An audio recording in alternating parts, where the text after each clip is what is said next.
بسم اللہ الرحمن الرحیم۔ السلام علیکم دوستو۔ سلطان نور الدین زنگی ایک نہایت ہی رحم دل اور عبادت گزار بادشاہ گزرے ہیں۔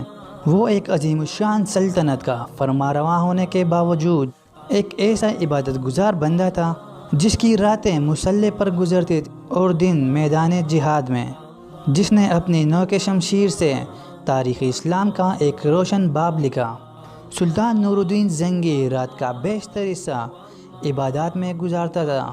اس کا معمول تھا کہ نماز عشاء کے بعد بکثرت نوافل پڑھتا اور پھر رسول کریم صلی اللہ علیہ وآلہ وسلم پر سینکڑوں مرتبہ درود بھیج کر تھوڑی دیر کے لیے بستر پر لیٹ جاتا۔ چند لمحوں کے بعد پھر نماز تہجد کے لیے اٹھ کھڑا ہوتا اور صبح تک نہایت خشوع و خضوع کے ساتھ عبادت میں مشغول رہتا تھا۔ ایک شب وہ عبادت سے فارغ ہو کر بستر پر لیٹا تو خواب میں 3 بار رسول کریم صلی اللہ علیہ وآلہ وسلم کی زیارت ہوئی۔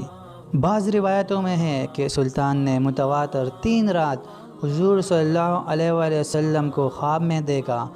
ہر مرتبہ 2 آدمیوں کی طرف اشارہ کرتے ہوئے حضور صلی اللہ علیہ وسلم نے فرمایا، نور الدین، یہ آدمی مجھے ستا رہے ہیں، ان کے شر کا استحصال کر۔ نور الدین یہ خواب دیکھ کر سخت پریشان ہوا، بار بار استغفار پڑھتا اور رو رو کر کہتا، میرے آقا و مولا کو میرے جیتے جی کوئی ستائے، یہ نہیں ہو سکتا۔ میری جان و مال، آل و اولاد سب آپ صلی اللہ علیہ وسلم پر قربان ہے۔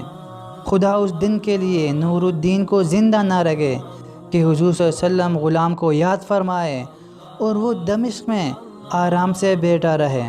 سلطان نور الدین بے چین ہو گیا اور اسے یقین ہو گیا کہ مدینہ منورہ میں ضرور کوئی ایسا ناخوشگوار واقعہ ہوا ہے جس سے سرور کونین کی روح اقدس کو تکلیف پہنچی ہے۔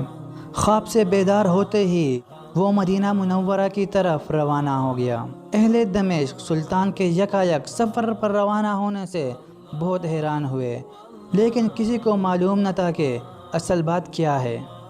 دمشق سے مدینہ منورہ پہنچنے میں عام طور پر 20 سے 25 دن لگتے تھے، لیکن سلطان نے یہ فاصلہ نہایت تیز رفتاری کے ساتھ طے کیا اور 16ویں دن مدینہ منورہ جا پہنچا۔ اہل مدینہ اس کی اچانک آمد پر حیران رہ گئے۔ سلطان نے آتے ہی شہر میں آنے جانے کے دروازے بند کرا دیے، پھر اعلان کرا دی کہ آج تمام اہل مدینہ اس کے ساتھ کھانا کھائیں۔ تمام اہل مدینہ نے نہایت خوشی سے سلطان کی دعوت قبول کی۔ اس طرح مدینہ منورہ کے تمام لوگ سلطان کی نظر سے گزر گئے، لیکن ان میں وہ آدمی نہیں تھے جن کی شکلیں اسے خواب میں دکھائی گئی تھی۔ سلطان نے شہر کے بڑوں سے پوچھا کہ کوئی ایسا شخص تو باقی نہیں رہا جو کسی وجہ سے دعوت میں شریک نہ ہو سکا ہو۔ انہوں نے عرض کی کہ اہل مدینہ میں سے تو کوئی شخص ایسا نہیں رہا جو دعوت میں شریک نہ ہوا ہو، البتہ 2 درویش جو مدت سے یہاں مقیم ہیں نہیں آئے۔ یہ دونوں بزرگ عبادت میں مشغول رہتے ہیں، اگر کچھ وقت بچتا ہے تو جنت البقیع میں لوگوں کو پانی پلاتے ہیں، اس کے سوا وہ کسی سے ملتے ملاتے نہیں۔ سلطان نے حکم دیا، ان دونوں کو بھی ضرور یہاں لاؤ۔ جب وہ دونوں سلطان کے سامنے حاضر کیے گئے تو اس نے ایک نظر میں پہچان لیا کہ یہ وہی 2 آدمی ہیں جو اسے خواب میں دکھائے گئے تھے۔ انہیں دیکھ کر سلطان کا خون کھول اٹھا، لیکن تحقیق ضروری تھی کیونکہ ان کا لباس زاہدانہ اور شکل و صورت مومنوں کی تھی۔ سلطان نے ان دونوں سے پوچھا کہ تم دونوں یہاں کہاں رہتے ہو؟ انہوں نے بتایا کہ روضہ اقدس کے قریب ایک مکان کرائے پر لے رکھا ہے اور اسی میں ہر وقت ذکر الہی میں مشغول رہتے ہیں۔ سلطان نے ان دونوں کو وہیں اپنی آدمیوں کی نگرانی میں چھوڑا اور خود شہر کے بڑوں کے ہمراہ اس مکان میں جا پہنچا۔ یہ ایک چھوٹا سا مکان تھا جس میں نہایت مختصر سامان مکینوں کی زاہدانہ زندگی کی شہادت دے رہا تھا۔ بظاہر کوئی چیز قابل اعتراض نظر نہیں آتی تھی، لیکن سلطان کا دل مطمئن نہیں تھا۔ اس نے مکان کا فرش ٹونک بجا کر دیکھنا شروع کیا۔ یکایک سلطان کو ایک چٹائی کے نیچے فرش ہلتا ہوا محسوس ہوا۔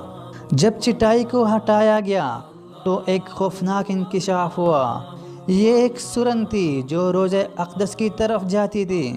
سلطان سارا معاملہ آنن فانن سمجھ گیا اور بے اختیار اس کے منہ سے صدق اللہ و صدق رسول النبی الکریم نکلا۔ سادہ مزاج اہل مدینہ بھی ان بیل نما بیڑیوں کی یہ حرکت دیکھ کر اکا بکا رہ گئے۔ سلطان اب قہر و جلال میں آ گیا تھا اور اس نے دونوں ملعونوں کو زنجیروں میں جکڑ کر اپنے سامنے لانے کا حکم دیا۔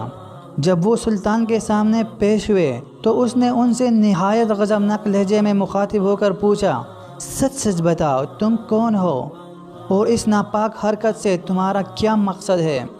دونوں ملعونوں نے نہایت بے شرمی اور ڈٹائی سے جواب دیا، اے بادشاہ، ہم یہودی ہیں اور اپنی قوم کی طرف سے تمہارے پیغمبر کی جسد خاکی مبارک کو چرانے پر مامور ہوئے ہیں۔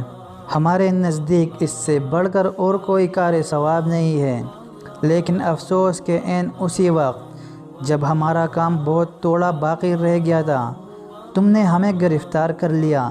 ایک روایت یہ ہے کہ یہ سرنگ حضرت عمر رضی اللہ عنہ کے جسد مبارک تک پہنچ چکی تھی۔ سلطان کا پیمانہ صبر لبریز ہو گیا۔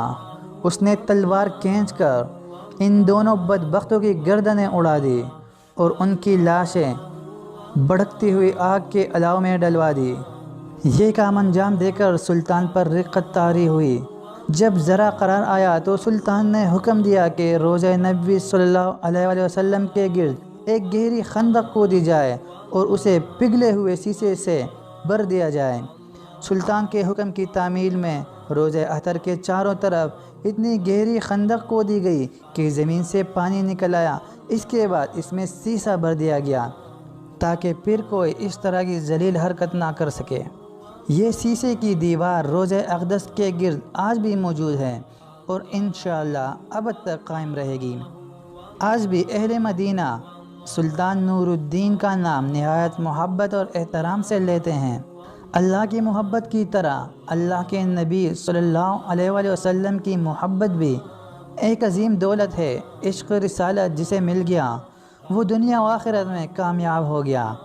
ہمیں بھی چاہیے کہ اپنے دل میں دنیا کی ہر چیز سے زیادہ اپنے اللہ کی محبت رکھیں۔ آمین۔ ویڈیو دیکھنے کا شکریہ۔ اگر ابھی تک آپ نے ہمارے اس چینل کو سبسکرائب نہیں کیا ہے تو ہمارے اس چینل کو سبسکرائب کریں تاکہ آنے والی ویڈیوز بھی آپ تک پہنچ سکیں۔